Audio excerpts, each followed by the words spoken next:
alguien representaba la propia muerte de uno. Así que uno se ponía ante su propia muerte, la persona ahí representaba la propia muerte de uno, entonces uno muy lentamente caminaba hacia su muerte. Claro, al principio lo natural y lo lógico es que uno tenga resistencias, porque en general no se desea morir, excepto que uno esté tomado por un fuerte movimiento de morir. Pero era un ejercicio consciente de, si yo voy hacia mi muerte, cómo es el proceso de morir, y sobre todo, qué tiene que morir para que pueda morir, a qué tengo que renunciar, qué tengo que perder por el camino. Y si uno hace el ejercicio con seriedad, entonces descubre pues que muere el rol de padre, o alguna persona decía en el camino, me he dado cuenta de que lo que tengo que soltar, la pregunta era, ¿qué tienes que soltar para poder morir?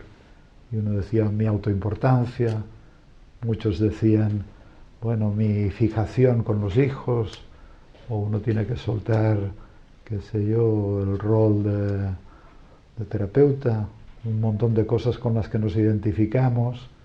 Así que el proceso era muy interesante porque muchas tradiciones hablan de morir antes de morir. Y hasta que conscientemente y voluntariamente las personas llegaban a su muerte y entonces se dejaban caer en su propia muerte o abrazaban a la propia muerte. Y es curioso también porque muchas personas experimentaron una sensación de placidez, de bienestar, de ligereza, de luz. Esto me hace recordar algo que dijo Moisés Broggi. No sé si sabéis quién es Moisés Broggi. Fue un cirujano, un médico. Vio morir mucha gente. Él estuvo si recuerdo bien, en el Hospital Clínic de Barcelona en los tiempos de la Guerra Civil, asistiendo.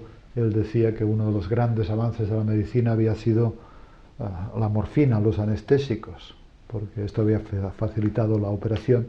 Pero bueno, este hombre que vivió más de 100 años y escribió algunas cosas que son puras joyas en el camino espiritual, en el soltar, realmente soltar para poder, en el desapegar, para luego poder llegar a morir.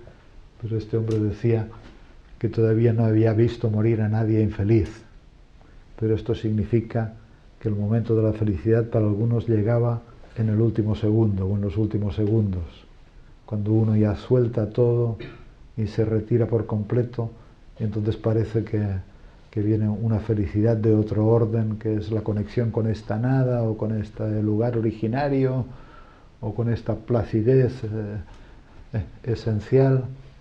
Así que en este ejercicio las personas cuando abrazaban su muerte había algo también no solo de angustioso después del proceso de qué tengo que soltar, a qué tengo que renunciar, qué tengo que liberar de mí, y luego después de abrazar a su muerte se iban retirando lentamente de la propia muerte, y entonces hacían un ejercicio de decirle a la muerte, y aún necesitaría tiempo para, como ante la perspectiva de la muerte, aún necesitaría tiempo, qué sé yo, para cuidar de mi pareja, aún necesitaría tiempo para ver crecer a mis hijos, aún necesitaría tiempo para abrazar a mis nietos, aún necesitaría tiempo para escribir un libro, aún necesitaría tiempo para, qué sé yo, cada quien sabe.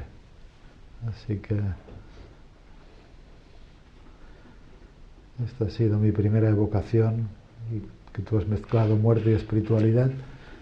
Y otra evocación también, y es que, bueno, me encontré con un amigo ahí en Buenos Aires también. Es un amigo que veo siempre que voy.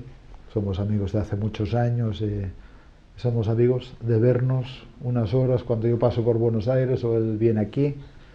Y entonces me contó que en abril había tenido le habían dado un diagnóstico de que tenían que operar de corazón, pero había riesgo de muerte.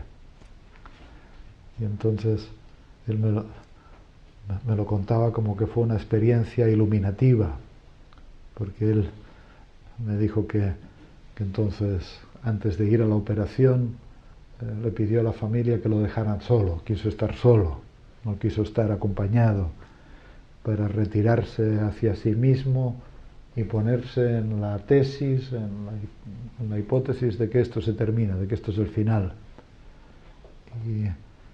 Y paradójicamente no tuvo ninguna angustia, sino que se recogió profundamente sobre sí mismo y experimentó una enorme gratitud por todo lo que había vivido y una disponibilidad también para ir con este movimiento, que significaba una renuncia también a sí mismo.